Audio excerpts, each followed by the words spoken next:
It looks like everyone has joined the meeting. So good evening to everyone and welcome to the DifferenceMaker kickoff event. And thank you so much for joining us this evening. My name is Holly Butler and I am the Entrepreneurial Initiatives Program Director of DifferenceMaker.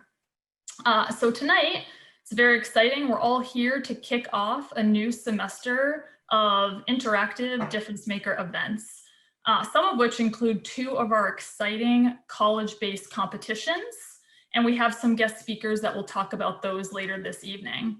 And we'll end the event actually with a really fun, interactive virtual ideation activity.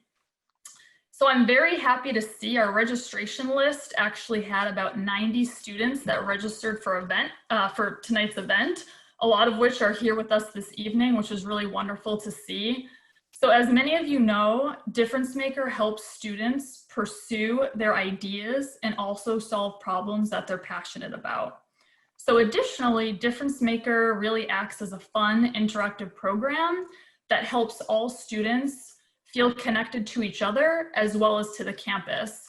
And I think this is very important, especially given these virtual times that we're living in. So I really just want to thank all of the students that are here with us this evening and joining us for this event. So just a quick agenda, we'll do some welcoming remarks from Provost HARTMAN. He's here with us this evening, which is really nice. He's very busy, so we really appreciate his presence.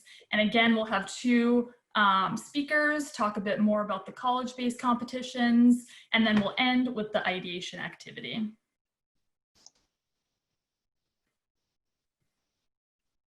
So I did want to start by recognizing our DifferenceMaker faculty fellows. So all of these individuals act as ambassadors within their specific colleges and departments. So they really act as an ambassador for the DifferenceMaker program. They also really help to engage students and also mentor students. And all of these individuals will actually be assisting and facilitating the ideation activity later this evening. So we always appreciate the support of our faculty fellows. So Professor Mazen El-Ghaziri and Brent Schell from the Zuckerberg College of Health Sciences, Professor Mark Hughes and Iman Shaheen from the College of Education, Professor Kathy Levy and Neil Shortland from the College of Fine Arts, Humanities, and Social Sciences, Professor Hunter Mack, Carter Keogh, and Kalia Wolkowitz from the Francis College of Engineering, and Tom Wilkes from the Kennedy College of Science. So we do want to thank you all for your support. I also wanted to take a moment just to thank the DifferenceMaker team as well as the IT department for making this event possible. So Steve Tello, the Vice Provost for Graduate, Professional, and Online Studies, he also helps to oversee the DifferenceMaker program. Jackie Buckley, who also helps to put on events and support DifferenceMaker. 3 of our student interns, Adam, YEAHARNE, and Victor. And I also wanted to give a shout out to Graham Allen, who is the IT person behind tonight's event. So he's been very helpful in setting up this Zoom virtual event. And lastly, I did want to thank Chancellor Maloney, again, Provost Joe Hartman, who's actually here with us this evening, all the students, the community friends and mentors. I know a lot of our alumni who have been judges in the past are here with us this evening, as well as vice chancellors, directors, and other faculty and staff at UMass Lowell. So just thank you everyone for continuing to support DifferenceMaker and all of our students. And lastly, I would like to thank all of our DifferenceMaker sponsors who make all of our programming happen, especially Kim and Brian Rist, who did donate very generously to establish the Rist DifferenceMaker Institute, which will help fund additional DifferenceMaker programming and activities for all of our students.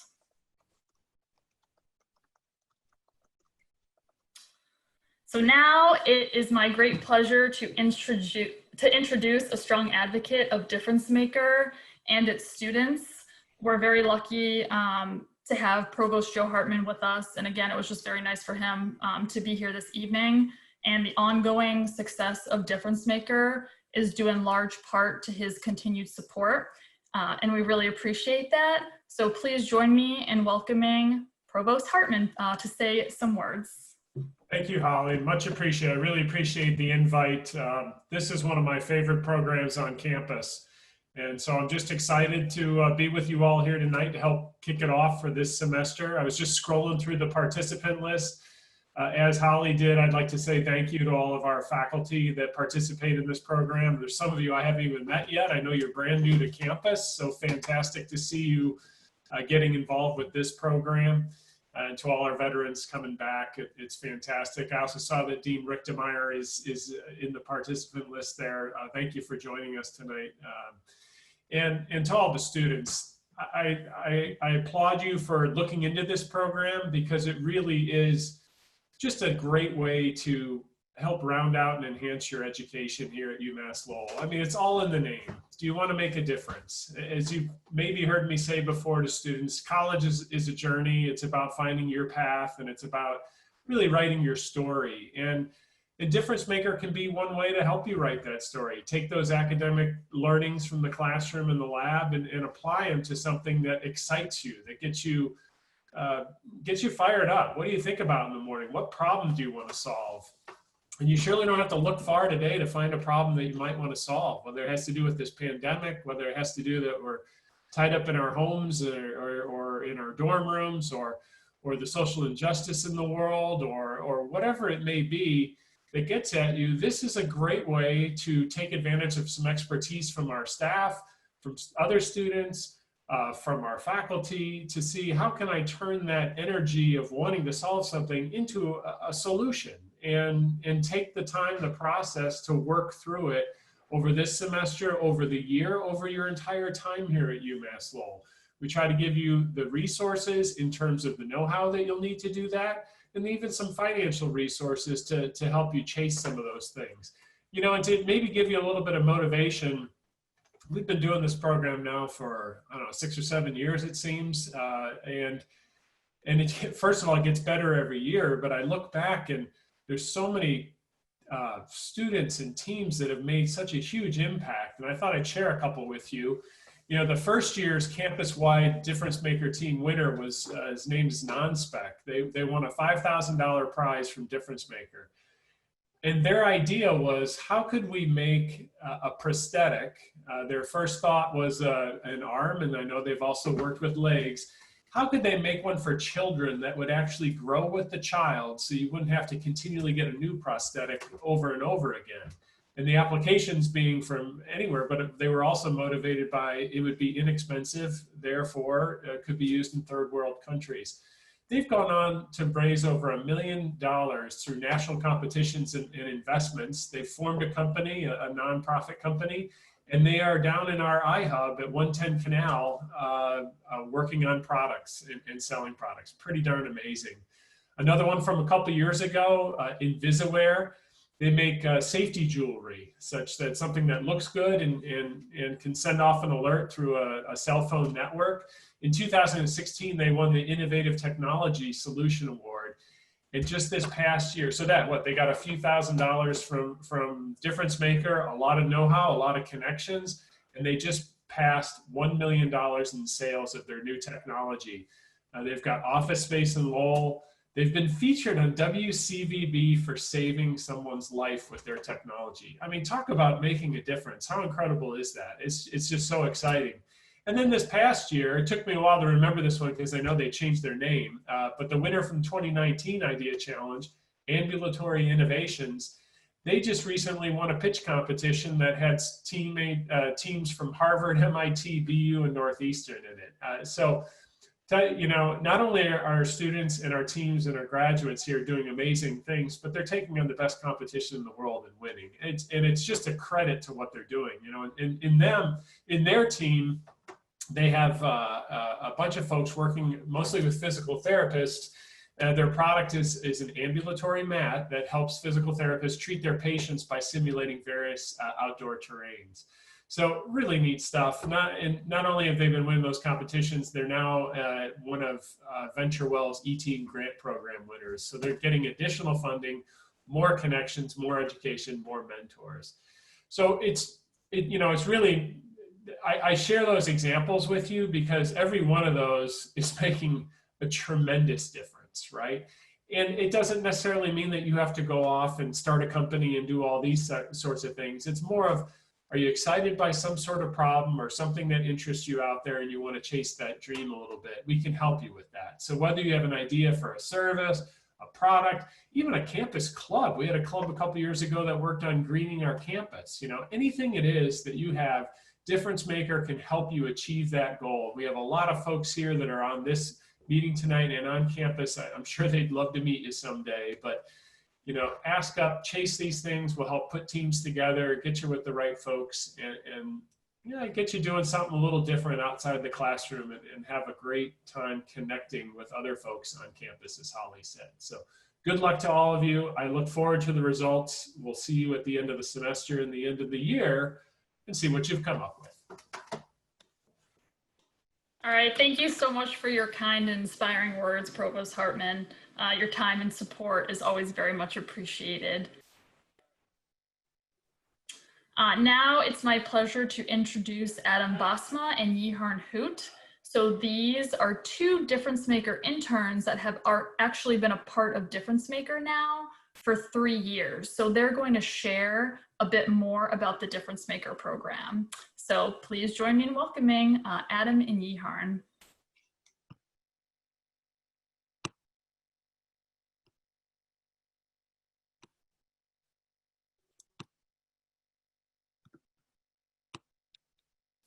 Good evening, everyone.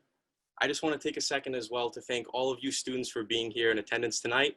I myself, as well as all of us here at DifferenceMaker, are so grateful and are so excited that you guys are here to learn more about DifferenceMaker. As Holly said, my name's Adam BASMA. I'm one of the interns here. For those of you that don't know, the DifferenceMaker program is a cross-campus organization here at UMass Lowell. Our main goal at DifferenceMaker is to give you as the students 100% of the resources that you may need to take any idea that you've ever been passionate about, whether it be for a product or a service or an invention that you think can help to solve some sort of real-world problem. We want to give you guys 100% of the confidence to know that this is something that you can do. As Mr. Hartman was speaking about with Invisaware and Non-Spec and the hundreds of other students that have gone through DifferenceMaker in the past, as well as you guys now, from now on, well into the future. Not only does DifferenceMaker want to give you guys this opportunity to solve these real-world problems and pursue your ideas, but also the DifferenceMaker program is a great opportunity for you as students to feel more connected with your faculty, to network with high-profile individuals, as well as to network with other students on campus so that you can have a diverse team with a large breadth of knowledge from north to south campus all across the majors here at UMass Lowell. As I said, DifferenceMaker wants to offer 100% of the resources so that you guys can take any project that you have and turn it into a reality. Some of those resources include DifferenceMaker Central, which is located right on North Campus, next to the Starbucks under Leiden Library. At DifferenceMaker Central, we have everything from wall-length whiteboards to brand new computers, huge tables, all the necessary tools that you and your team are going to need to come together and use that space and hunker down to work on your problem. We also have a very beneficial mentor program at UMass Lowell, and with DifferenceMaker, we can set you guys up with a professional in your field that can kind of help you guys to tie up all those loose ends, help you out answering some questions, help you with all those insecurities that you may have going into the market that it is that you're looking to achieve with the problem that it is that you're passionate about. We also have some very beneficial workshops throughout our semester that are going to help you guys to do many different things. One of those being networking with other students if you're still looking for a team, as well as helping you with your pitch to get you ready for the competitions, everything down to even helping you work on your idea plan and solving your problem down into one feasible solution. One thing I always like to mention is that even if you don't have an idea of your own, you can still get involved with the DifferenceMaker program. We have an idea and team maker platform on our website, and I guarantee that everyone in this Zoom call has at least one skill that one of our teams are looking for. If you have any time after the event or tonight or tomorrow and you want to hop on the idea and team maker platform, I guarantee just in a few minutes you might find a team that you are also passionate about that idea and that they're looking for a skill that you have. Contrary to that, if you're an incoming freshman, or if you don't have as much time to network and make a team, but you have an idea of your own, you can post your idea online with the skills that it is that you're looking for, and we can still help to get you involved so that we can bring teammates from all across UMass Lowell to, like I said, create a diverse team with a large set of knowledge across different majors here at UMass Lowell. Again, we also do give funding here at DifferenceMaker. Over $70,000 a year is given away to you students in the various form of different pitch competitions. Another very important facet of the DifferenceMaker organization is our incorporation with the Riverhawk Experience distinction. The RED program is something that you can do here at UMass Lowell throughout your time in undergraduate. And it's 2 courses and 2 experiences that you can apply with your regular track for graduation. And if you choose the entrepreneurship track, you can gain a competitive advantage in the real world, not only solving a problem you're passionate about, not only benefiting from DifferenceMaker, but also getting that recognition that you didn't wait till after you graduated and got a job to start using the knowledge that you gain here at UMass Lowell. But you'll be recognized by future employers that while you were here at UMass Lowell, you took the knowledge that you were learning during your education and connected with like-minded individuals to solve problems that you were passionate about and make a difference in the real world. Now for my favorite part about DifferenceMaker, whether I'm at a holiday with my family or here at the event with you guys or just talking with people about my job, is the teams that we have had here at DifferenceMaker. It's you, the students, that are the heart and the core of DifferenceMaker, and it's your ideas that drive us forward and actually save and change lives in the real world. Ambulatory Innovations is an example of a DifferenceMaker team, and the problem that they found was that there was no cost-effective, lightweight, kind of user-friendly simulation for all sorts of outdoor walking environments for physical therapy offices to give to their patients. So what they created was just that. The device that Ambulatory Innovations created can simulate walking outdoors to better readmit patients into the real world in a cost-effective and more lightweight way for the physical therapy offices to give that service to their patients. One of the things I would definitely like to note about Ambulatory Innovations is that they won $2,000 at the Honorable Mention DifferenceMaker Prize at our 50K Idea Challenge, but they actually went on to win over $20,000 in prize funding from other pitch competitions that they went to themselves. One of those being where they won first prize against other schools like Harvard and MIT. Not only making DifferenceMaker and UMass Lowell very proud, but also furthering the proof that your ideas don't stop here at DifferenceMaker. Your ideas don't stop here on campus. We want to give you guys 100% of the resources to take these ideas well out into the universe, whether it be here in Lowell or in other countries across the world. Our DifferenceMakers are making change all around. Another great example of a student team is Team BioBubbler. The problem that Team BioBubbler noticed is that communities in developing nations don't always have access to clean drinking water. This is a huge issue because water is needed for everyday survival, whether it's to use to brush your teeth or use to wash your hand, water is needed. To solve this, the Team BioBubbler decided to create a sand filtration system. What this system does is that it cleans the water and eliminating the bacteria in water without using any electrical, chemicals, or electricity. This is especially great in developing nations because they might not always have access to electricity to use to filter their water.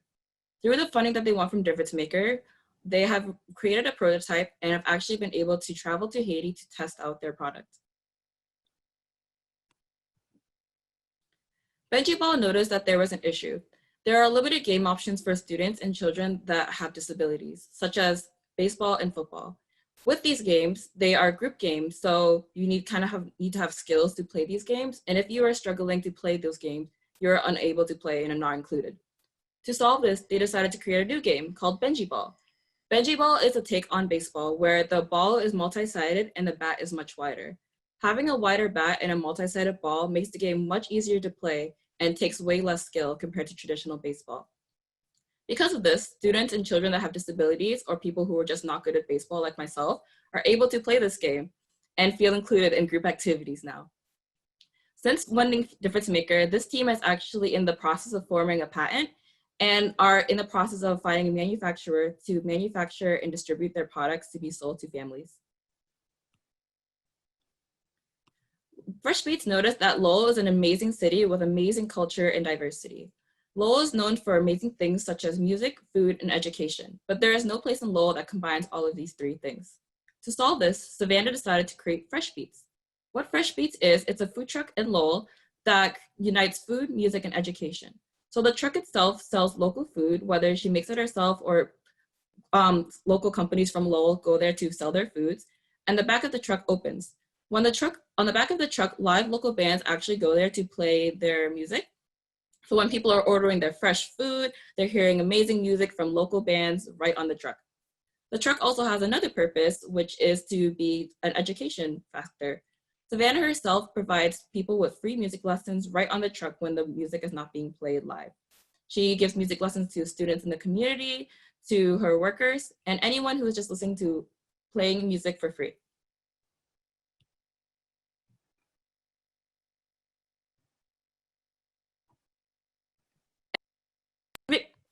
DifferenceMaker was founded in 2012, and since then, they have made a huge impact. They have reached over 56,000 students and have formed 120 winning teams. From these winning teams, 38 companies graduated from UMass Lowell and have become actual companies in the real world.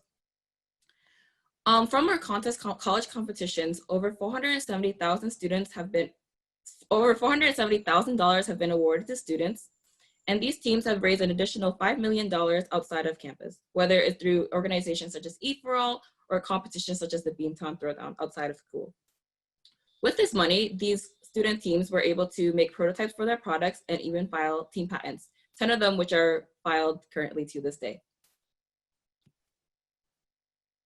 There are many benefits to working with DifferenceMaker or getting involved with DifferenceMaker. For example, as an entrepreneur and you're starting your startup, you tend to be working on your own, which can be kind of rough because sometimes you get lost and you don't know what to do or where to go. But being with DifferenceMaker is great because we have mentors that can help you out for when you're stuck or you need resources and advice. You also are able to learn to work in a diverse team. For example, in your classroom, you're probably working with people who are the same major as you or similar majors. But with DifferenceMaker, you're able to work with people who are from a variety of majors. So now I'm a business major and I'm getting experience working with an engineering major and a health major. And it's really great experience to have. But bonus, you also meet new friends, which is especially great, especially during Zoom, because it's hard to meet people. So it's great to meet new friends as well if you'd like to meet new people. Through DifferenceMaker, it's also great to build up your written and communication skills and verbal communication skills and learn how to craft presentations if you're interested in winning funding. Because at our competitions, if you're interested in winning funding, you get experience pitching your ideas to a group of people such as right now.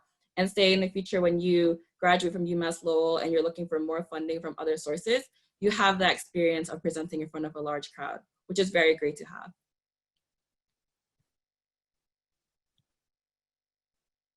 This semester, we have a variety of events virtually. We have the Manning School of Business Innovation Contest and the Francis College of Engineering Prototyping Contest. More information about these contests will be given out shortly, and the applications open today, and they are closing a month from now. We also have a new event this semester called the Kennedy College of Sciences COVID-19 Idea Hack event. This event will be taking place in November. It's a great event to attend to if you're interested in getting involved with DifferenceMaker, but you don't really have an idea yet. It's kind of a great session, so we're going to have problems related to COVID-19, and you will work with a group of people to have a solution and create a solution for that problem. So it's a great event to go to if you're interested in working with a problem and solution. In the spring, we have our big challenge, the $50,000 Idea Challenge. This challenge is great because it's open for people of all majors and is open to any idea. So whether you are having an idea for something related to engineering or health, whether it's in campus or off campus or COVID related, this Idea Challenge is a great challenge to apply for because it's open for any idea at all. The applications for this one will open in December, but say you have an idea from now until then, keep it in your mind and apply when the application process opens. Thank you for listening to us. Please follow us on our social media if you're interested in getting connected. We have Facebook, LinkedIn, Twitter, and Instagram. Our name is DifferenceMaker or DifferenceUML on all these platforms. It's great if you're interested in keeping up with us to have reminders of when events are due or see what's going on with current or past teams or for finding more funding opportunities. It's great to follow. If you have any questions throughout the semester at all, please email us at differencemaker@uml.edu. And if you're interested in finding more team examples, learning more about the program, check out our website at uml.edu/differencemaker. Thank you. Awesome. Thank you, Adam and YEAHARNE, for sharing more about DifferenceMaker. Excellent job. So we do have a lot of very exciting opportunities going on with DifferenceMaker this semester. Graham from IT did share our event postcard earlier this evening, so you can take a look at that. It's also, all of our events are available if you go to our website, uml.edu/differencemaker. So before we move on to the next portion of the event, I just wanted to open it up to questions. Are there any questions from the student audience? And if you feel comfortable talking and unmuting yourself, that's fine, or feel free to also chat them. Any questions?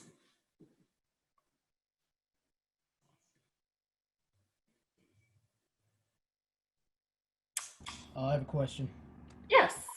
So, for the applications for DifferenceMaker,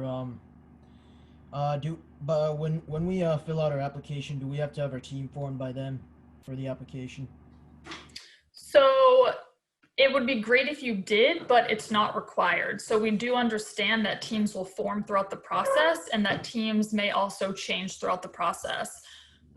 So if you need help building up a team, like Adam had mentioned, we have the TeamMaker platform online. You can also connect with me and I can help connect you to other students. So the answer is no. And if you do need help, DifferenceMaker is here to help you with that. All right, thank you. You're welcome. Any other audience questions? I have a question. Yes, Derek. Once you have a team per se, if you wanted to go as far as building something, where would the next step be to take your idea on paper with your team and bring it to someone B? Yep, absolutely. Great question. So we are going to have a guest speaker coming up who's going to talk more about the Francis College of Engineering prototyping competition. So on campus, there are a lot of other resources available to students. For example, the Makerspace. So the Makerspace, all students, not just engineering students, can actually gain training to the machinery. And so that obviously helps you to build skills as well as to build a prototype.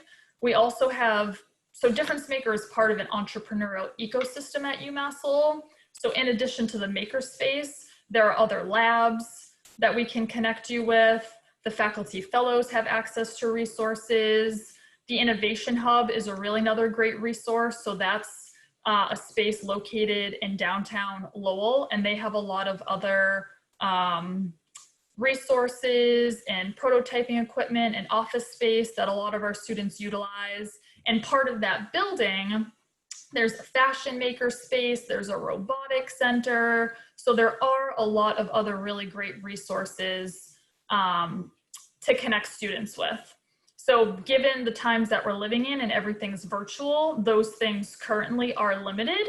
But you know, depending on processes, we can check and see if they're available by appointment. So thank you, nice question. And it looks like Emily chatted to everyone. How is the Makerspace operating during COVID? Limited on-campus programming.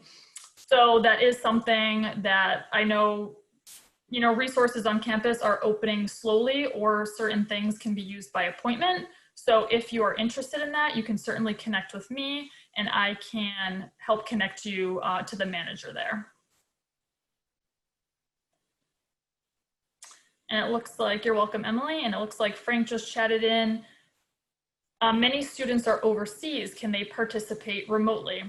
Absolutely. So as long as the DifferenceMaker team is made up of majority UMass Lowell students, whether you're overseas, whether you're at UMass Lowell, all students are welcome to join. You can also partner with students at other campuses. So absolutely, if you're overseas, please do participate.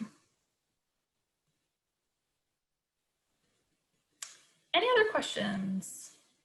I actually have a question. Yes. So how small can a team be? So we don't require it, but we do advocate for interdisciplinary teams, so teams of 2 or more and students of diverse majors. However, you can still enter as a person of 1. So we have had teams of 1 who have gone through the process and have won funding, and that's great, but there is a lot of value in building up an interdisciplinary team and working with people of different skill sets. All right. Can a non-student join the competition independently? So as long as the majority of students and the team leader are from UMass Lowell, we have had teams connect with other campuses and bring in students that way. All right, thank you. You're welcome. Great questions so far. A couple more coming in through the chat. Adam asked, what do we need to present for the application competition? So we are going to have guest speakers coming up, so I'm going to save that because they'll most likely be able to answer that question. And then we got another question in, can a team be 7 or 8 members? Yes, we have had larger teams, so I think 7 or 8 members is fine. I think the sweet spot we've seen is around 3 to 5, but there's really no limit because sometimes, as Provost Hartman even mentioned, teams turn into clubs on campus, and that's a great way to really begin a club and to make change on campus. Just take a couple more questions. Another question came in, is there a specific form we have to submit if we have members from other schools? No, there is no specific form. It's just when you're completing the applications will ask you for your team members' information as well as your information, and you can just input all of that into the application. And then if there's updates, you can always log back in and update the form with new team information as well. I wanted to ask a question. So can we add a PhD student or a higher level student in the group?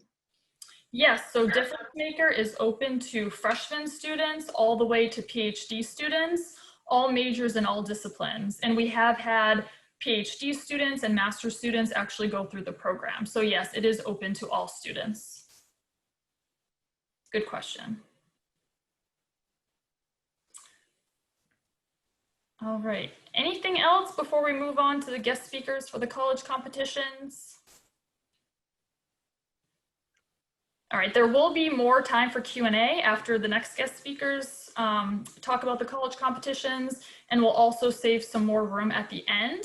But again, our email, differencemaker@uml.edu. So if you do have an unanswered question or if you'd like to meet with me and discuss anything further, I'm happy to meet with you. So you can just send an email to differencemaker@uml.edu. All right. So now for the next portion.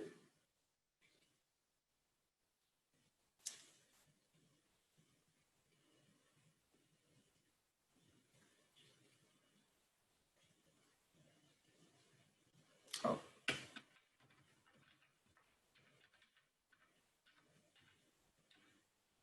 All right, so again, I want to thank Adam and YEAHARNE for their great presentation.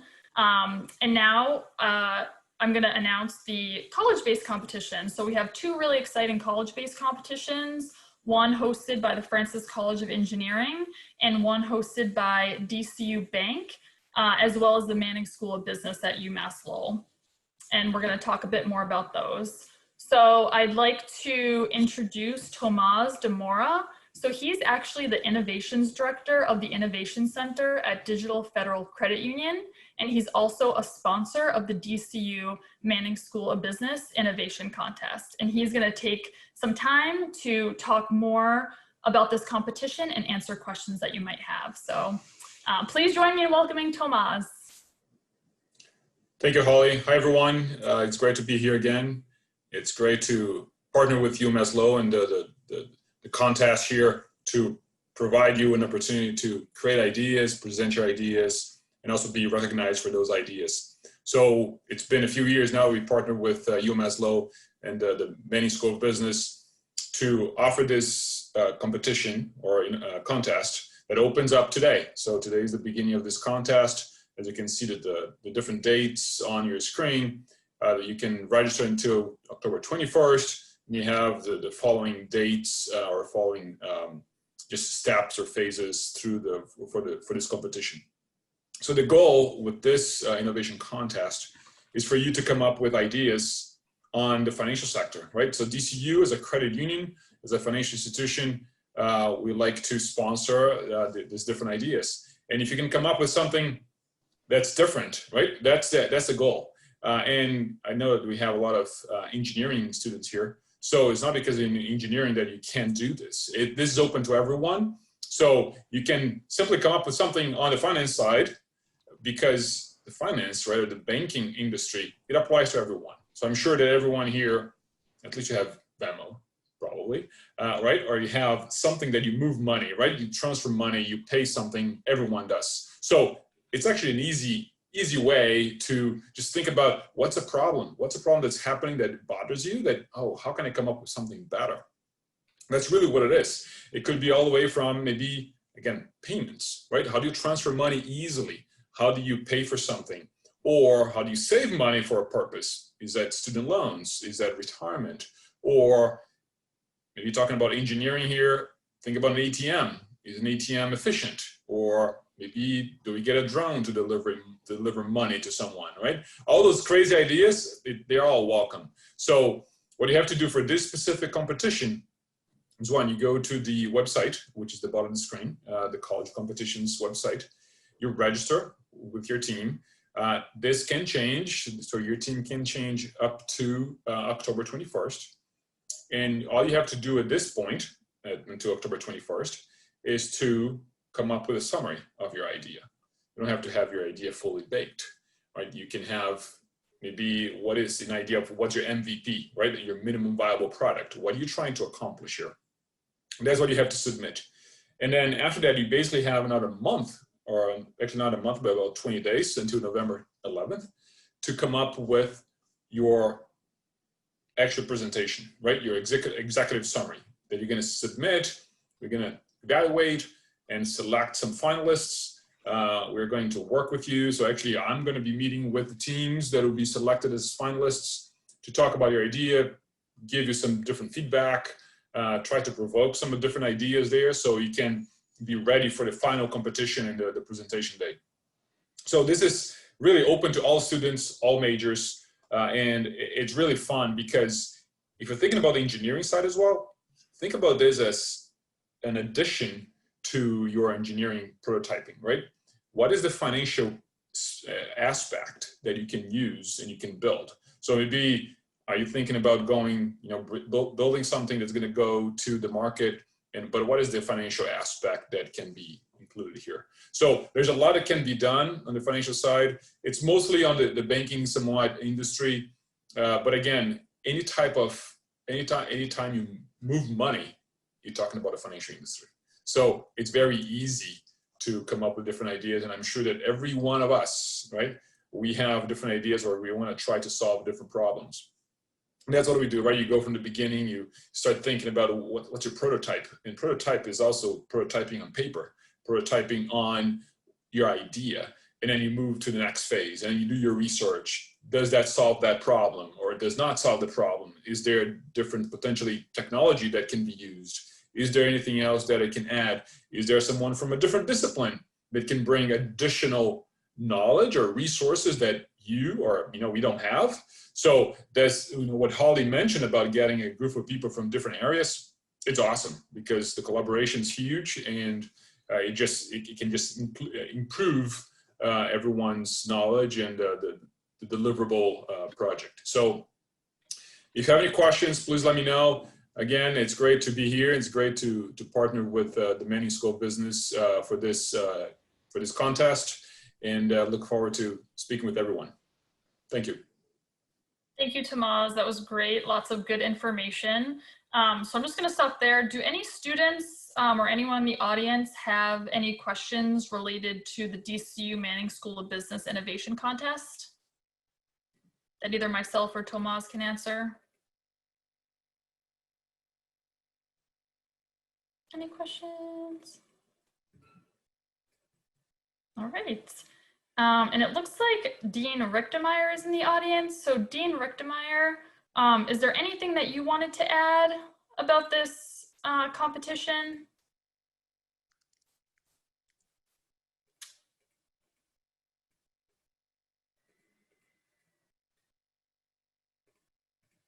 All right.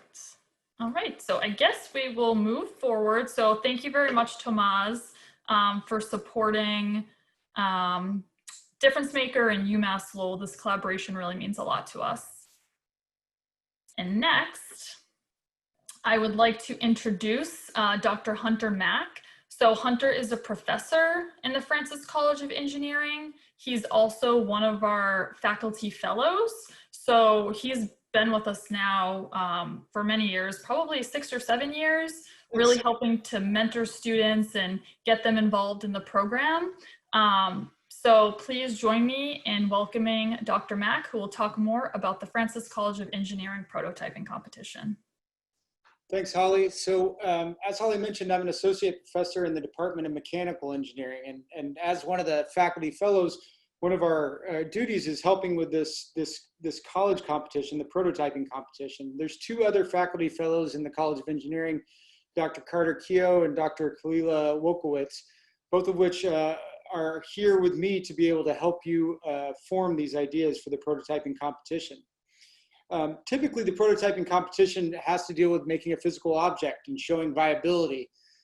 Seeing as though we're all in disparate places and we don't have access to the same materials, one thing that's particularly different this year is that we're focusing more on the novelty of the idea, the quality of the pitch, and the business viability, right? As opposed to the actual physical prototype. So it opens up some opportunities to define what prototyping is, whether that's creating something in a virtual environment, whether that's SolidWorks or some type of CAD model, or whether it's doing something around your house using, duct tape and toilet paper rolls to be able to show how your idea could work. So as you brainstorm ideas, the definition of a prototype can be very different. Similar to the other competition, the prototyping competition is open to all majors. The only requirement is that one team member has to be from the College of Engineering. So we love to see projects from all across the university. We find that those ideas are sometimes the most interesting, and so we encourage you to collaborate with people from across the university. There's several prizes available. The slide here shows up to $7,000 in funding that goes through 1st, 2nd, and 3rd place, as well as there's a specific category for a best biomedical device that carries a $1,500 award, all of which can be used to push your idea forward. And you can work with DifferenceMaker to receive that funding and be able to refine a prototype or do more market research. That money can be used in a variety of ways. On the slide here, it shows the different deliverables.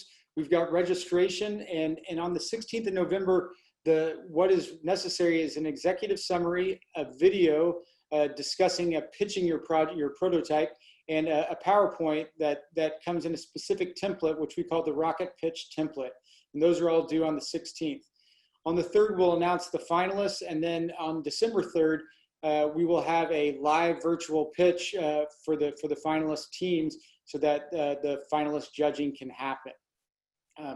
As I mentioned, you be creative in your definition of prototyping, right? We have a variety of tools that you can access at home, even though you may not have a CNC machine or a 3D printer sitting in your basement.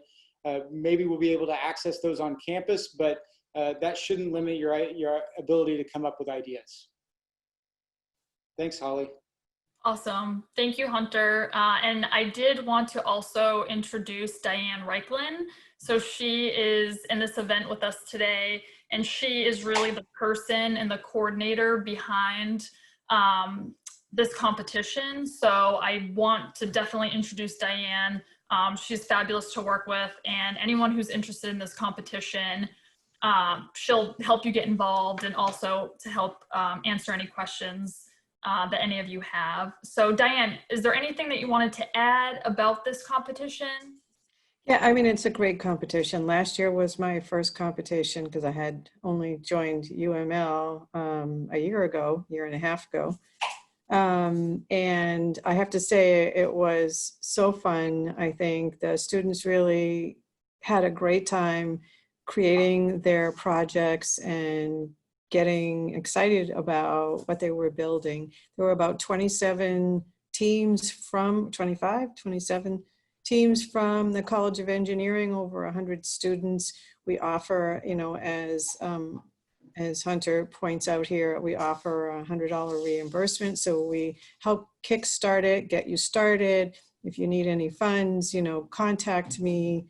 If you have any questions, let me know, or Holly Butler. She's great to work with too. Everybody, Hunter, you know, we can all help you out, but it's a fun time. It's an opportunity for you to take your ideas and just run with them. And you can do that with other people. It's supposed to be a fun thing, and it is. So I really encourage you all to do it. And like I said, if you have any questions, please reach out. And you're going to see a lot of email from me. I apologize in advance, but you'll see emails from me, and you know why. Awesome. Thank you very much, Diane. So are there any questions from anyone in the audience regarding the Francis College of Engineering prototyping competition? Any questions that we can answer for you? So I wanted to ask, so when we talk about prototyping, would it be like an actual prototype, or would it be like a theoretical prototype? Because some of us wouldn't be here and we would not be able to get the access of the labs. Then how would that work? Yes, that's a great question. So when we all met with Dean Sherwood, he's the Dean of the Francis College of Engineering, and he is very aware that the times that we're living in are very difficult. So this year, the word prototype is a bit more loosely defined. So it doesn't have to be an actual working prototype, but some type of mock-up, even if it's made out of paper or cardboard, something to showcase to the judges. Does that help to answer the question? Yeah. Yeah, so it doesn't have to be a full functioning prototype, but anything that you have access to, materials, try to use that to build something. And then again, you can always contact one of us, me, Diane, Hunter, or one of the other fellows, and we can try to help you and give you additional advice. I mean, it's so much harder now with everybody being remote, and at COVID time, we totally appreciate the fact that you don't have access to all the resources that you would have had we been on campus. So as Holly says, you know, we're looking for theory, we're looking for your ideas, and however you can best demonstrate that so that you can show what your idea is, you know, up to you, and we're here to help. Exactly.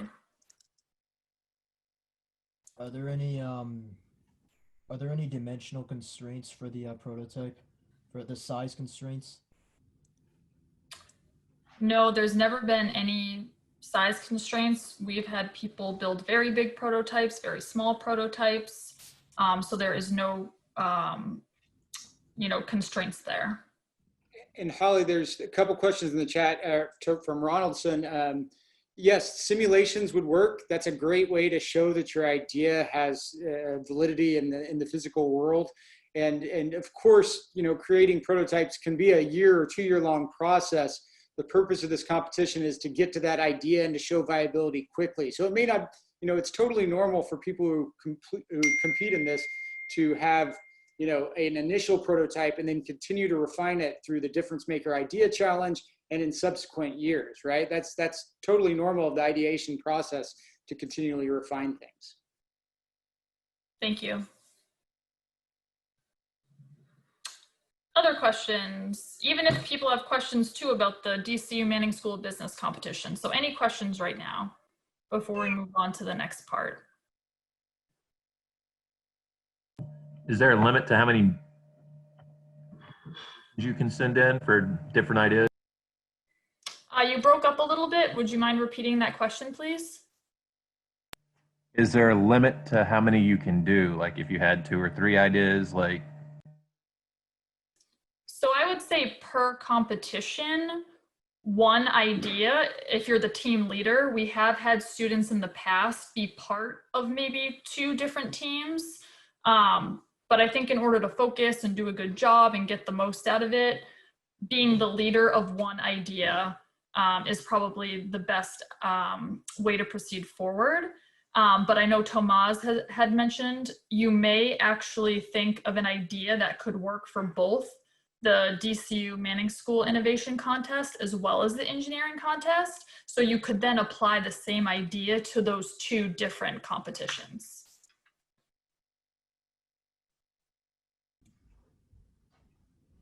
For a prototype, do we need to include a list of materials that we use for the prototype, or any costs for materials, or is that all optional? Diane, I think I'll let you take that one.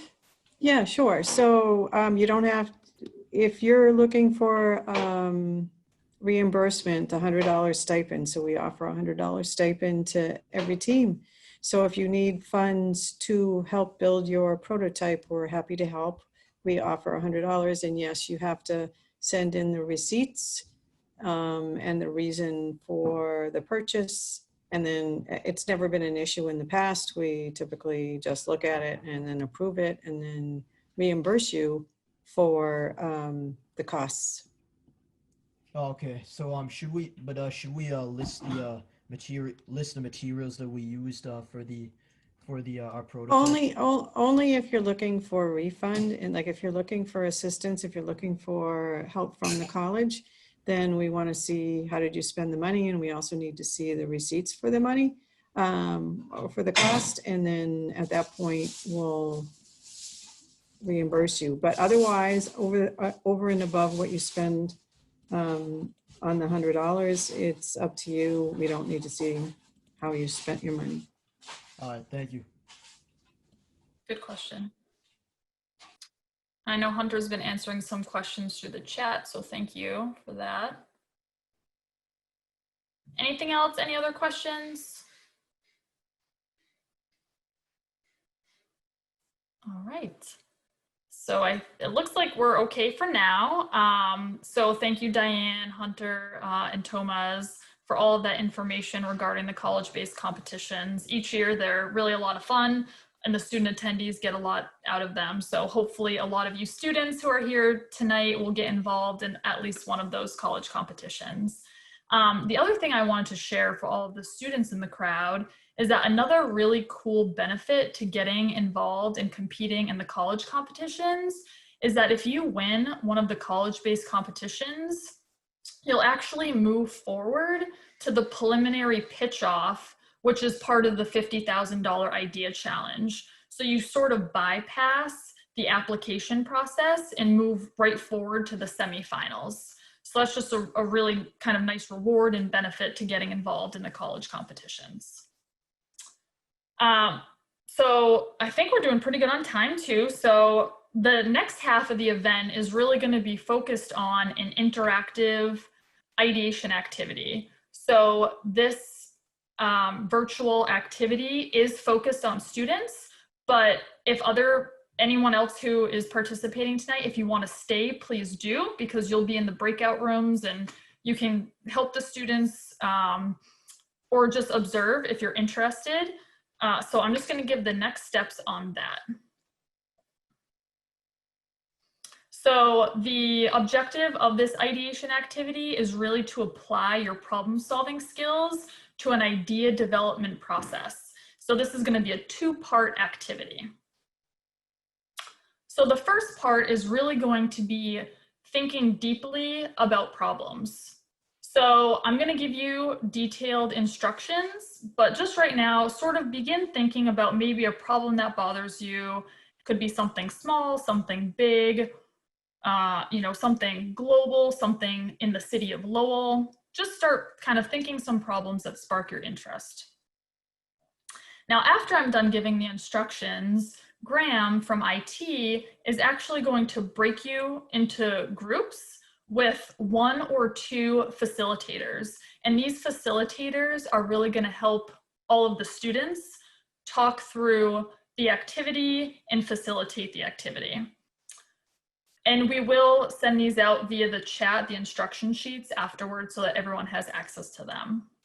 So first, there'll probably be about 10 people per group. So if everyone could just take a moment to maybe just quickly introduce themselves, who they are, major, and year in school. And then I would like everyone individually within their group to talk about and propose a problem that interests you. So something that matters to you, something that you're passionate about. If you're a student and maybe you don't have a specific problem that you're interested in, that's okay. So if you do have a problem you're interested in, please present that to the group. And if you don't, that's okay, because just meeting these new people and discussing problems might help to spark something. And again, focus on a problem, not a solution to the problem. So right now we're really focusing on brainstorming problems. And then next, once each individual person has a moment to talk about a problem that they're interested in, I'd like the group to talk about all those problems and then try to pick one that you want to focus on for the rest of the activity. So we're going to kind of start big with a lot of problems and funnel it down to one problem that you're interested in working on as a group for this activity. And then once you do that, you can start thinking a bit deeper about the problem. So who may be affected by the problem, for example, or why does that specific problem matter to you? And then as a group, once you define that problem, if you have a piece of paper handy, or maybe you have some Legos, you can steal them from a sibling if you have, you know, someone's playing with something. And we want you to think of that problem and try to just build or draw some type of representation of the problem. And that will really help to get your creative juices flowing. And once you've drew that problem out, built that problem in some way, again, talk as a group, kind of work as a team. And if you're interested in presenting it to the group, to the whole event, we're going to pull all the groups back. So you can take a moment to figure out, is there someone in the group, maybe a couple of people who actually want to showcase their representation of their problem and actually share it with the whole event. And then once we come back into the main group and we do those mini presentations, you're going to go back into the breakout rooms for part 2, which is the last part of the activity. And again, for all of the students, there will be 1 or 2 facilitators in your group helping you through this part of the activity. And this part of the activity will take about 20 minutes. So I'm just looking at the chat quickly.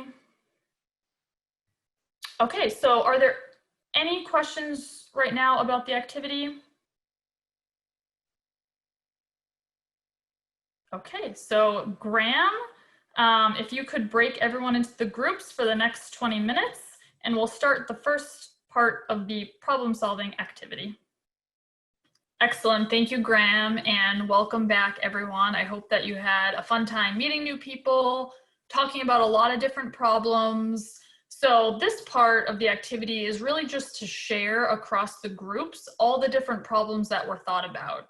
And if you do have a drawing or something that you want to show, you can certainly hold it up to your screen. I've had students draw things on paper, on their iPads, or even build a little something. So please, if you feel comfortable sharing that depiction of your group's problem, you can certainly do that. So I just want to start, are there any groups who want to volunteer to present the problem that they chose to focus on for this activity? Yeah, my group can go. Excellent, Aiden, thank you. Of course. So for our problem, we decided on something related to COVID, like when you wear your mask, you know, and glasses, when you exhale, some of the warm air from your lungs sort of creeps up into your glasses and fogs it up, and you know, it obscures vision, and it's just really annoying for people who have to wear glasses and go out with a mask on. And someone else from my group has a drawing, I believe, to go along with it. Awesome. That's a good problem. I know that happens to me. I have contacts. I do wear glasses sometimes, but even when I'm wearing sunglasses when I'm going out, that's a problem that I deal with too. So, which group member is it that would Me. Sorry. So I drew something for us. It's basically just a depiction of the mask and then the gap between the mask and the glasses and how your glasses get fogged up. Nice drawing. And then after me, we have someone else who can talk about how the current alternatives are not sufficient. Excellent. Hi.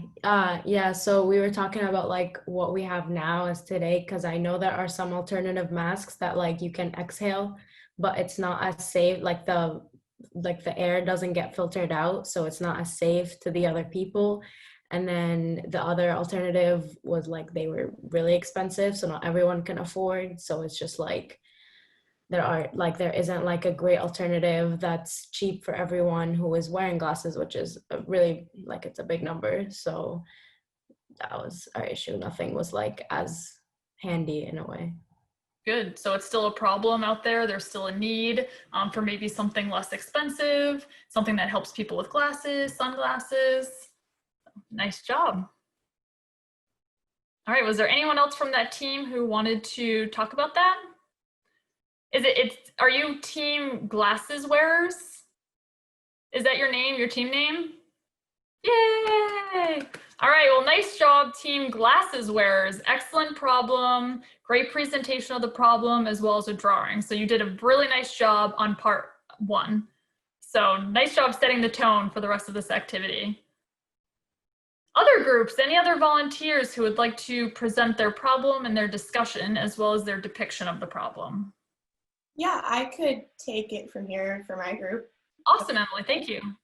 Hi, yeah, so my group, we also had a COVID-related problem that we came up with.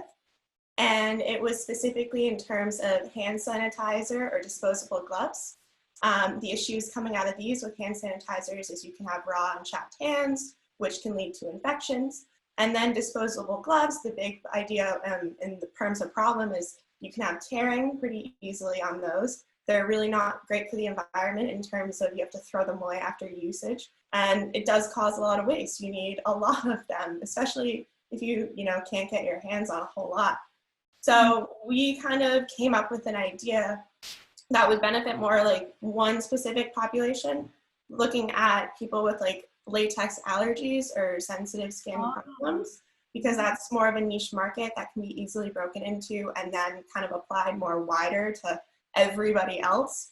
A very quick little drawing is this lovely tracing of my hand. Oh my gosh, you can't even see it. I think the virtual background sort of takes over. Well, it was basically just my hand and like I traced it, and it's a happy reusable glove. So that was kind of as far as we got, but I imagine we could get further. I think that's a very big problem. I think having a latex allergy, that's something that I've never even thought about. And just from my experience with using hand sanitizer, it really does make your hands chapped and dry. And something I tried to do was then I tried to buy aloe vera and mix the both together and then use it on my hands, because there was some hand sanitizer that had aloe vera and others that didn't. So I actually had experience with that problem. I'm sure a lot of other people here did as well. And more recently, I actually went outside and I ate at a restaurant, and the manager came over to just ask how everything was going, and he had on rubber gloves. One of them was ripped, and he said, "Oh, there goes another 10 cents." So I think that's another big problem, not like in addition to people with latex allergies, it's costing people a lot of money, especially owners of restaurants and things like that, and doctors, people who have to wear them all the time. So that is a really, really interesting problem that you brought up. Was there anyone else from that team who wanted to add anything? All right, well, excellent job to Emily and your whole team. That was a really nice problem. Thank you. You're welcome. Other groups, who else wants to share? I would go. So our group decided to go with, so our group had mixture of people like from different faculties. And so we had problem with the monetary issues with the food wastage. How could it impact on the national economy as well as in your day-to-day lives? We also compared like when you see people like with nearby you, right? How much food do they waste? Because some of us were on-campus students, some of us were new. So mixing all of those, we compared how much food does each person waste, and if it's a lot of people, how much food does that waste? And nobody gets to use it, and there's a waste of money that could have been gone to somebody else. And also the farmers, they produce the food, right? So the hard work and the money that goes into the production of those meat or vegetables or stuff, right? Those money can be used in different aspects in the country. And that would it would also give a much, I would say, less tension on farmers on their spendings and their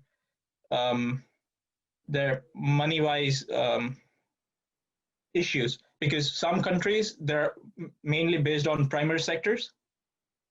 So with those countries, it would be very difficult to have their economy as good as compared to other countries. So that was our group's agenda, I'd say.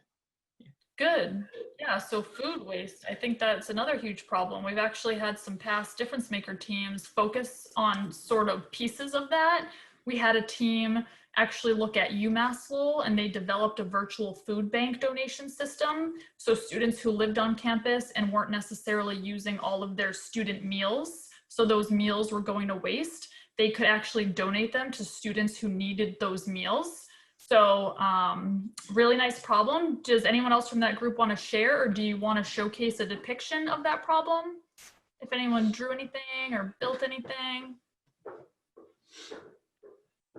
No. Well, nice presentation, very nice job. I think we have time for one more problem. One more problem before we move on to part 2. Is there any other team that would like to talk about their problem? I wouldn't mind going for group 7. Our group can go. Were there 2 people that wanted to? 2 groups? Yeah. Okay, we can do 2. We can make time for 2. If we go a little over 7:30, that's okay. Okay, go ahead. Right, I'll go second. So who would like to go first? Amy? Sure, I can go. So I'm Amy Michelin, and the problem that we came up with is the general overall lack of knowledge regarding financial literacy. It's really easy to end up in a situation where you ruin your credit score essentially and lose your buying power as well as your security blanket. That has been a lot more brought out due to COVID. If people had better credit and better knowledge of how to manage their money, opposed to, the way we spend it and not realizing where it goes, that would be a huge thing in terms of being able to, get by even with everything going on, where, if you had the month for your unemployment to come in, even if it was going to backdate, that would be absolutely fine too, because you knew you were able to keep yourself afloat for a month due to your credit score. So if you just have those different lines available to yourself, opposed to being closed off, or being able to choose the car that you want and have the same payment as maybe a lesser of a vehicle that you didn't necessarily choose. It was just all you were approved to go into. So it just opens up options for you in different ways to a different financial path overall. Awesome, and it sounds like that problem fits very nicely in with the DCU Manning School of Business Innovation contest potentially, where you could actually win some cash prizes to pursue that idea. Definitely. That's the plan. Excellent. Good, thank you for sharing, Amy. Thank you. And then was it Shararm who wanted to go next? Yeah. Group for group 3. And our problem was just finding a way to predict the possibility of any natural disaster occurring near your home, and because in Massachusetts, Massachusetts is basically at the coast, and it's prone to and it may be prone to hurricanes occurring, and yeah, it may be prone to hurricanes occurring or other tsunamis or natural disasters. There's also a lot of and there's a lot of people, they don't have the resources to the resources or any safety tools to prepare for that, or possibly, yeah, to prepare for any repercussions that may be made to their homes. So we were thinking of a way to identify to predict whether or not the possibilities of a natural disaster occurring based on just the vibrations, based on any vibrations or any disturbances near your home. So basically, there would be. I'm going to interrupt you there, just because I think you're going to start talking about your solution, and I want you to only focus on the problem. So the problem you see is that natural disasters strike, potentially ruining people's homes, livelihoods, and that's a problem, and you want to potentially try to develop something to help detect maybe when natural disasters are coming, for example. But the problem is natural disasters. Is that correct? Yes. Okay, good. Yeah. Okay. And another thing is, since a lot of people they have mobile phones now, so we think so we were thinking that that a cloud-based way of the cloud-based yet personalized way of identifying this this possibility of a natural disaster occurring is necessary. Take advantage of the technology that you have, and be safe, basically. Excellent. So your problem, natural disasters, and then the next part of the activity, we're actually going to talk more about solutions, so you can dig much deeper into sort of the cloud-based solution. But that, I think, is a very important problem. It's actually a really interesting fact that Kim and Brian Rist, who I thanked at the beginning of the night, they are two DifferenceMaker donors who donated some money to establish the Rist DifferenceMaker Institute to fund additional DifferenceMaker activities. So Brian Rist, about 25, 30 years ago, saw a problem in Florida where there were natural disasters hitting and ruining people's homes. And he developed a very successful company called StormSmart. And StormSmart basically sells technology that helps to shield homes and garages from natural disasters. So it's definitely a problem. There's definitely a market for it. And so Brian Rist, if you get involved in DifferenceMaker, I'm sure he'd be happy to answer some questions and help you along to solve that problem. So nice job. Nice job to you and your team. Thank you. All right, so with that, I just want to make sure we sort of stay on track for time, because I know everyone has classes and projects to be working on. So thank you to all the teams that volunteered to discuss the problem. So very nice job, and thank you to all the facilitators in the rooms as well. So the next part is actually thinking more closely about the solution. So you all developed and thought about and defined some type of problem.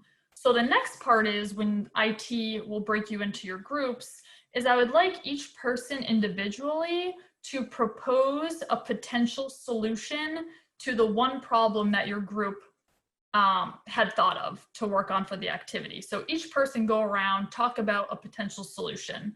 Some may be different, some may be similar, but that's okay.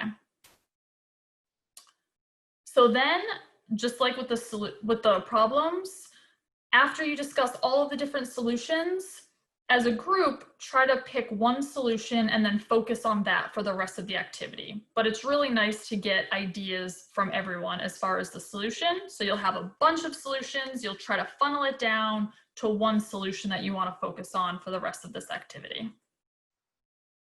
From there, again, just dig a bit deeper about your solution. Is it something new?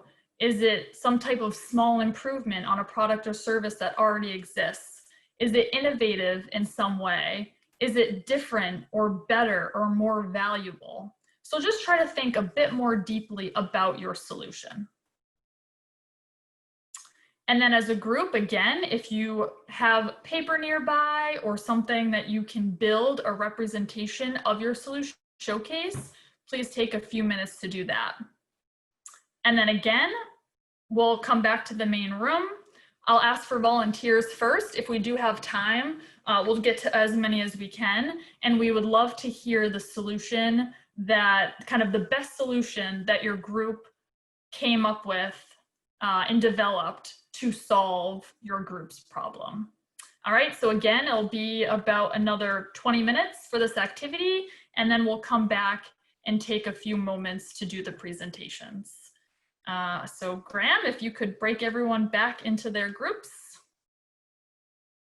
Thank you so much, Graham. And again, I hope that everyone had a really insightful discussion around problems or around solutions to the problem that your group initially identified. So I'm going to start again just by taking volunteers. We are already a bit over time, so maybe if I could just ask for 3 volunteers this time. Is there anyone who would like to volunteer?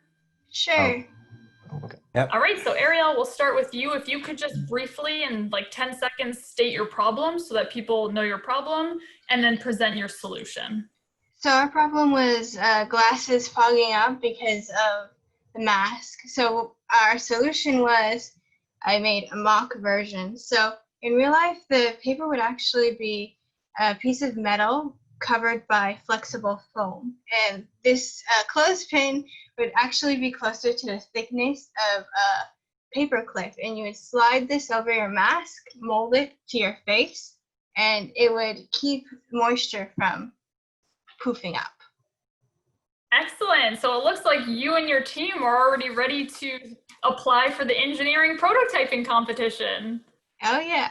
Nice job. You had those tools ready to go and you built something. Excellent. I actually took a photo of it on my camera, if you don't mind. I might share it on social media after.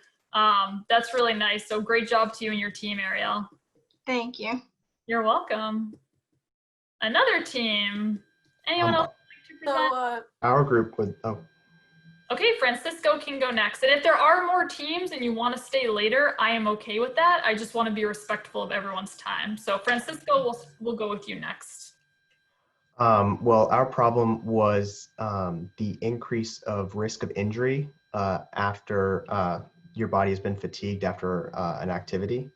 So our solution was to monitor cortisol levels using heart rate, blood oxygen, and motion from fitness trackers, and to use studies to calculate the risk of injury just on your wrist. So you'd be able to see your risk of injury very easily on your wrist, especially when you're tired, you don't really want to look at a whole graph, you just want to see a number.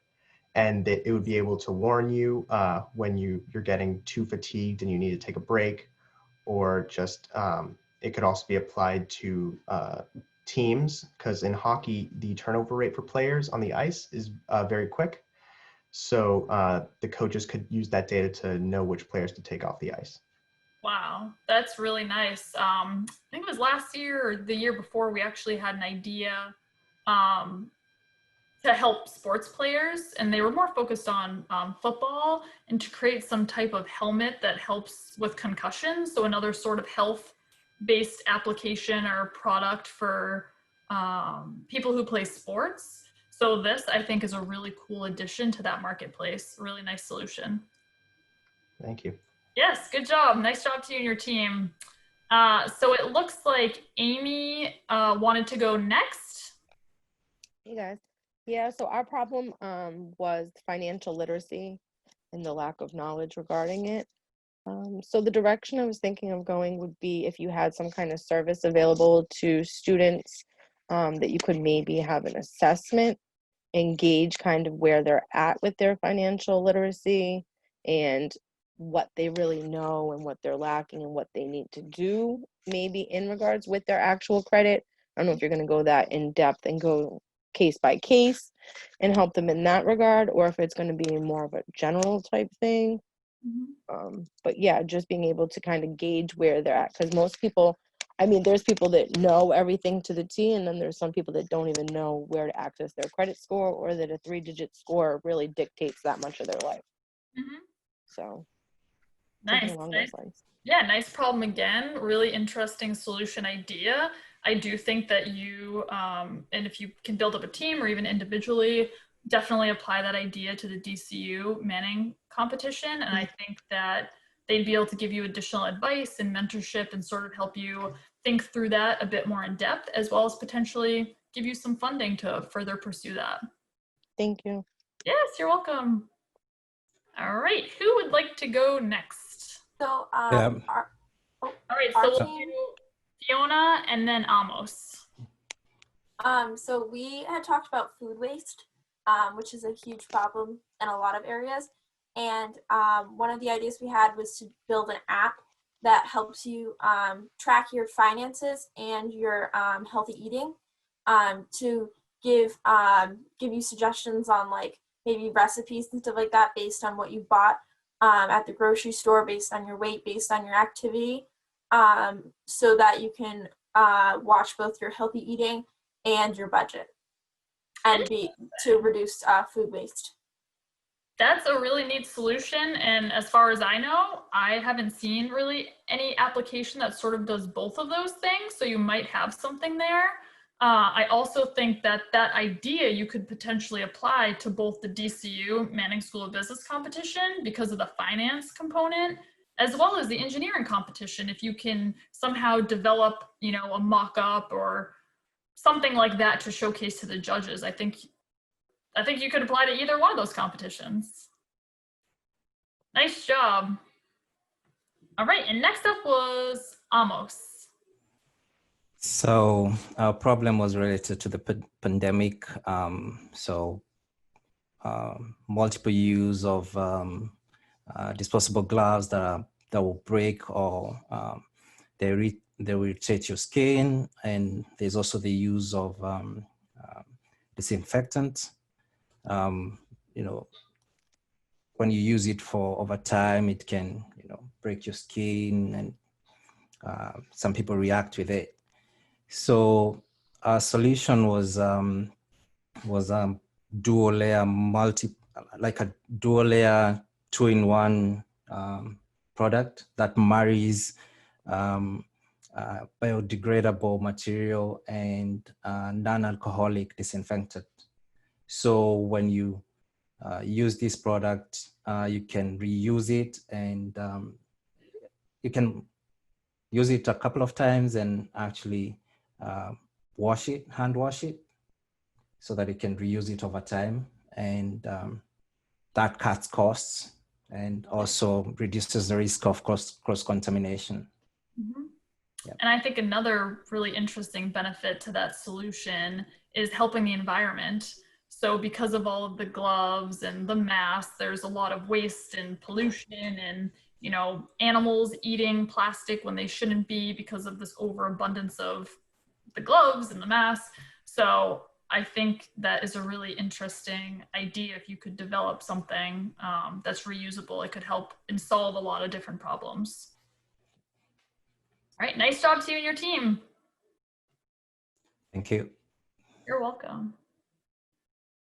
Is there anyone else? Yes, we'll go next.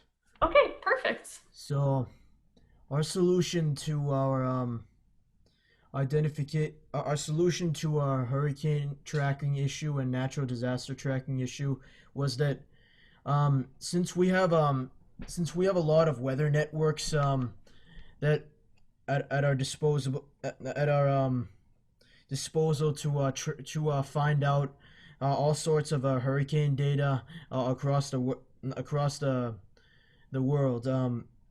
Since a lot of these weather networks aren't connected, all these international weather networks are not connected, we were thinking of a way to connect all of these networks, and we would pull data from satellites or from international weather networks, and from past and present hurricane data, from or even from atmospheric or atmospheric data, and data from the ocean. underwater disturbances, and even from drones. So my partner Charles, he'll talk more about what we're going to use this data for from all these weather networks.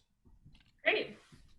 Yeah, so we would obtain certain data points from like these satellites, and we would create like graphs and possibly find like a best fit line to predict future events that might occur in certain areas, and maybe find like another solution to obtain all these data points in a fast manner, instead of going to like individually like different satellites, because it takes time to obtain these data points. Excellent. Anything else that your team wanted to add?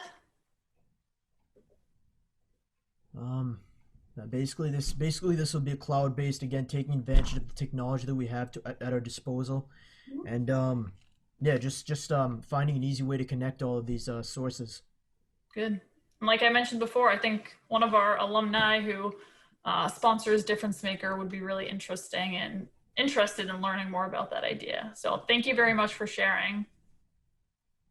You're welcome. You're welcome. All right. Anyone else want to share? It's 7:42, so we're a bit over, but if there's anyone else who really wants to share, you certainly can do that.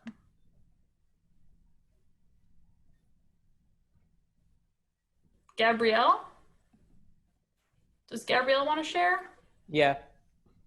Okay. Okay, so our project idea was to come up with a card where if you're going to a restaurant or a fast food restaurant or potentially like online dining services, you can put, well, the card connects to an app where you can put your dietary restrictions on it. And so when you're at the restaurant, you can have your card scanned so that the restaurant staff and the cooks know what your restrictions are. And so they can point out menu items that you can eat. But also we have an idea of where on the app you have, with like restaurants that want to partner with it, you can have a server with all the menu items on it or all the ingredients on the menu. So you can filter out on the app, and it's kind of like going to be standardized so that like every restaurant has a website, and many of them have options to filter by ingredient, but probably not smaller restaurants. So you would have like, so it's easier for the person who's trying to find something that they can eat with their dietary restrictions, be it personal choice, medical, or religious reasons. And so this should just simplify the process. Good presentation. Did you have something on the paper that you wanted to showcase? Oh, it was just a card, a phone, and what's supposed to be like a server, I guess. Good. All right, nice job. There was a past DifferenceMaker team that was sort of working in a similar area. So if you are interested in pursuing that, I can connect you to that student, and you could share ideas, maybe learn from each other, or maybe even build up one cohesive team. But I suffer from a very bad peanut allergy. So something like that for people who really do have intense dietary restrictions, whether it's an allergy, like you said, religious reasons, so on. I think that's a really nice solution to that problem. All right. Anyone else? All right. So it looks like everyone who wanted to present got to present. So I did want to make sure that we got to everybody. So I just want to say, you know, good job to all of you, whether you presented or not. A lot of really nice problems were presented, great solutions. And I did just want to talk about next steps.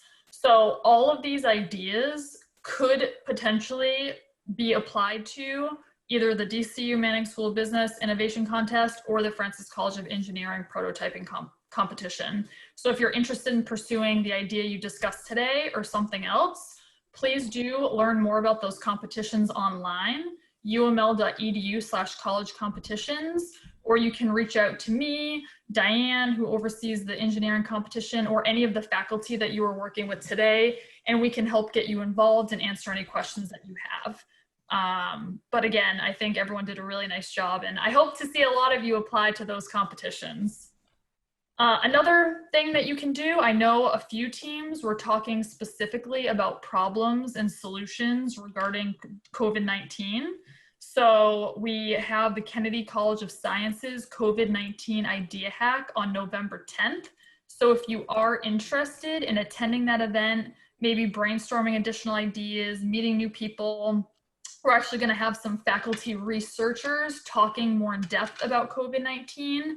You can apply uml.edu/2020 COVID hack, and we'll do a similar breakout room. You'll get to meet new people and really dig deep on problems and solutions around COVID-19.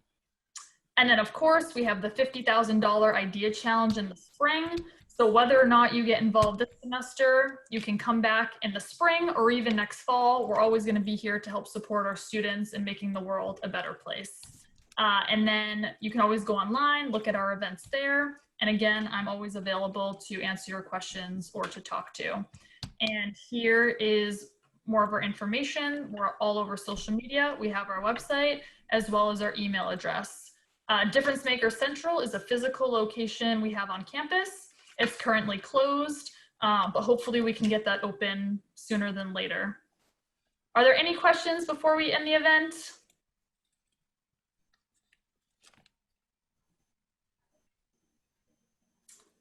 All right, it doesn't look like there's any questions, and I do want to give one more big shout out and thank you to all of our faculty fellows who helped to facilitate the breakout rooms. This event and the activity would not have been successful without all of you helping the students think through those problems and those solutions. So thank you very much for your support of DifferenceMaker. And if there's no questions, I hope that everyone has a great rest of your night, and hopefully we'll see you soon and you'll apply to some college competitions. So have a good night, everyone. Thank you.